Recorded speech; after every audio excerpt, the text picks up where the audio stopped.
Khalees, cause a bitch real bossy. Here kitty kitty, here kitty kitty, here kitty, here kitty kitty, here kitty kitty. Here kitty kitty, here kitty kitty, here kitty, here kitty kitty, here kitty kitty. Hubungan diplomatik Indonesia dan Australia memang baru terjalin secara formal setelah pengakuan kemerdekaan Indonesia oleh Belanda 27 Desember 1949. Namun, secara historis, kedekatan Indonesia dengan Australia sebenarnya sudah terjalin sebelum Indonesia merdeka. Hal ini dapat dilihat dari banyaknya pelaut asal Sulawesi yang menepi di perairan Australia. Namun, secara konkret, dukungan pemerintah Australia baru terlihat pada September 1945. Terbelakang Australia. Australia mendukung kemerdekaan Indonesia karena Australia adalah satu-satunya benua yang terletak di sebelah selatan Indonesia. Selain itu, Indonesia juga negara tetangga Australia yang paling dekat, sehingga membuat Australia turut mendukung kemerdekaan Indonesia. Beberapa tokoh nasionalis dari Indonesia pun mencoba melobi kepada pemerintah Australia sehingga negara tetangga tersebut menunjukkan solidaritasnya. Salah satu bukti solidaritas dari Australia adalah 4.000 pekerja kelautan yang kompak menolak bongkar muat terhadap kapal Belanda. Proses pengakuan Australia diawali dengan kedekatan Indonesia dengan Australia dari banyaknya pelaut asal Sulawesi yang menepi di perairan Australia. Pada 24 September 1945, muncul dukungan dari para buruh di Australia berupa pemboikotan terhadap 6 kapal Belanda di Pelabuhan Brisbane. Dukungan juga muncul dari Partai Komunis Australia (ACP) serta Dewan Federasi. Dukungan pemerintah Australia yang ketika itu dipimpin oleh Partai Buruh juga semakin menguatkan dukungan terhadap Indonesia. Perdana Menteri Australia saat itu, Joseph Benedict Chifley, memegang prinsip bahwa setiap negara bebas untuk memilih dan membentuk pemerintahannya sendiri. Australia bersama India membawa kasus tersebut ke PBB dan mendesak Dewan Keamanan PBB untuk segera menghentikan aksi Belanda di Indonesia.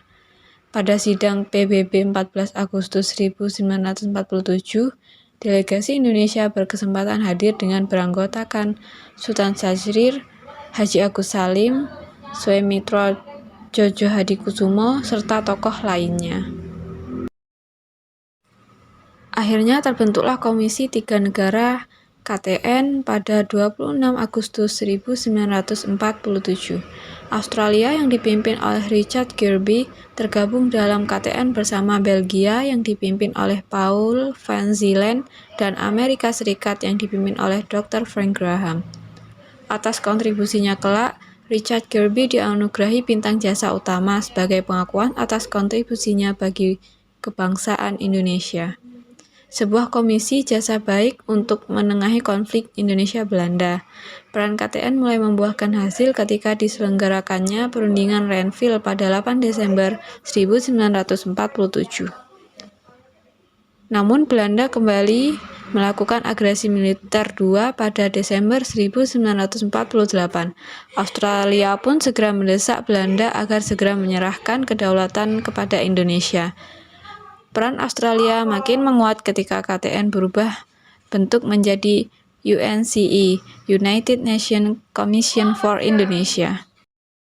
UNCE memiliki wewenang yang lebih luas daripada KTN. Atas dorongan Australia, berhasil diselenggarakannya konferensi Meja Bundar pada 23 Agustus sampai 2 November 1949. Dan Belanda akhirnya mengakui kedaulatan kemerdekaan Indonesia pada 27 Desember 1949.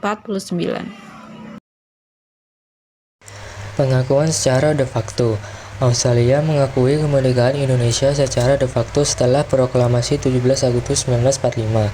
Dukungan ini terlihat melalui peristiwa Black Armada pada 24 September 1945, di mana pekerja pelabuhan Australia memboikot kapal Belanda yang hendak menuju ke Indonesia, mencegah 400 kapal Belanda berlayar. Pemerintah Australia yang dipimpin oleh Perdana Menteri J.B. Chifley juga mendukung upaya Indonesia di PBB dan akhirnya memberikan pengakuan resmi pada 27 Desember 1949. Sikap anti-kolonialisme dan kepentingan geostrategis menjadi alasan utama dukungan ini. Selanjutnya, pengakuan secara de jure. Australia secara resmi mengakui kemerdekaan Indonesia secara de jure pada 27 Desember 1949. Pengakuan ini terjadi setelah Indonesia mengajukan permohonan kepada Perserikatan Bangsa-Bangsa atau PBB, dan setelah PBB mengakui kemerdekaan Indonesia. Sebelumnya, Australia telah menunjukkan dukungan terhadap kemerdekaan Indonesia, termasuk melalui peristiwa Black Armada pada September 1945, yang menandai penolakan terhadap pengirim senjata Belanda ke Indonesia.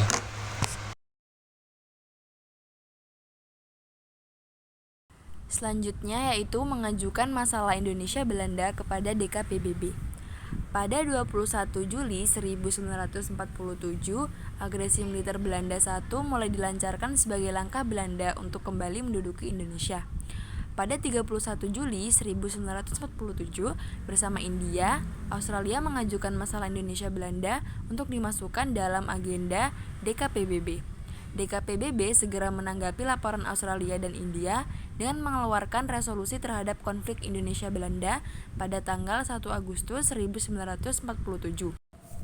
DKPBB mengajak kedua pihak bertikai untuk menghentikan tembak-menembak dan menyelesaikan masalah melalui arbitrase atau cara damai yang lain.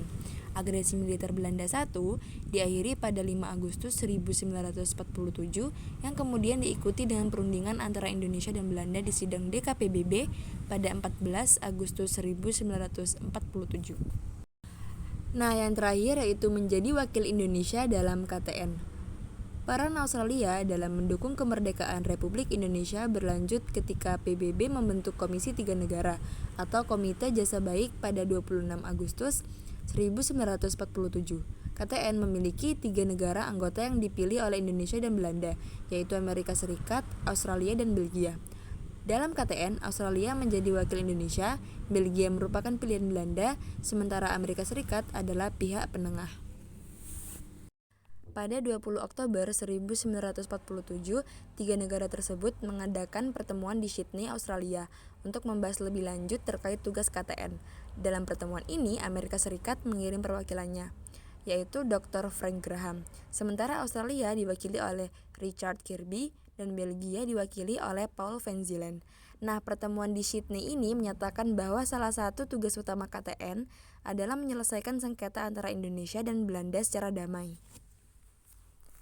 Dampak pengakuan kemerdekaan Indonesia oleh Australia. Yang pertama, legitimasi internasional. Pengakuan ini memberikan legitimasi bagi Indonesia sebagai negara berdaulat di mata dunia, memperkuat posisi Indonesia dalam forum internasional. Yang kedua, dukungan politik dan ekonomi. Australia berperan dalam mendukung Indonesia di PBB, membantu dalam proses pengakuan kedaulatan, dan membuka jalur perdagangan antara kedua negara. Yang ketiga, stabilitas regional. Dukungan Australia membantu mencegah agresi militer Belanda dan menciptakan stabilitas di kawasan yang penting bagi keamanan Australia sendiri. Yang terakhir yakni hubungan bilateral yang kuat. Pengakuan ini menjadi pondasi bagi hubungan bilateral yang lebih erat antara Indonesia dan Australia di berbagai bidang, termasuk politik, ekonomi, dan pertahanan.